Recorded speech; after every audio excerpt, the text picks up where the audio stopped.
Najprv si pozriem nový sedák. Zaujalo ma diaľkové ovládanie a celkové spracovanie a už na prvý pohľad je jasné, že tu nepôjde len o obyčajnú výmenu kus za kus, ale o malý posun v domácom komforte. Potom prichádza na rad starý sedák. Ten tu slúži približne 7 rokov, čo je celkom slušný výkon, lenže časom sa ukázali netesnosti a voda si začala robiť výlety aj tam, kde ju nikto nepozýval. A vtedy si človek povie, budem to ešte zachraňovať, alebo už radšej prejdem na novší model. Po demontáži starého sedáku sa ukáže klasická realita, vhodný kameň, usadeniny, nečistoty, skrátka podpis rokov prevádzky.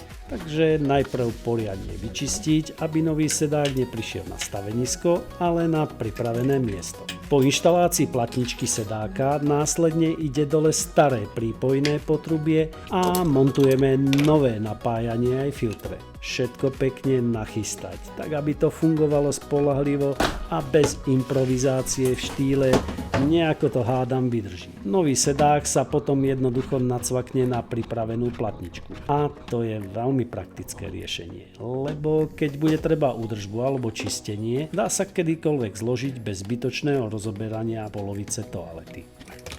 Sedák je už na mieste, voda je pustená, elektrika zapojená, takže prichádza chvíľa pravdy. Teraz už len otestovať, či všetko funguje tak, ako má. Cez kameru vám síce ten reálny pocit neukážem, ale aspoň si prejdeme základ. Sedátko funguje cez tlakový senzor, takže naplno sa aktivuje až vtedy, keď si naň sadíte. Potom už prichádza vyhrievanie, sušenie teplým vzduchom, rôzne režimy oplachu, masážne a oscilačné oplachovanie, nočné osvetlenie aj samočistiaca tryska.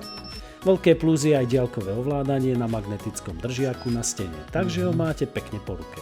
Za mňa je to presne ten typ veci, ktorý človek najprv berie ako luxus a potom si nám zvykne veľmi rýchlo. Ak by ste chceli podobné riešenie aj domov, vieme poradiť, namontovať a ak treba, dorobíme aj elektriku. Ak sa vám video páčilo, dajte like, odber a tešíme sa na vás pri ďalšom videu. Dovidenia, priatelia.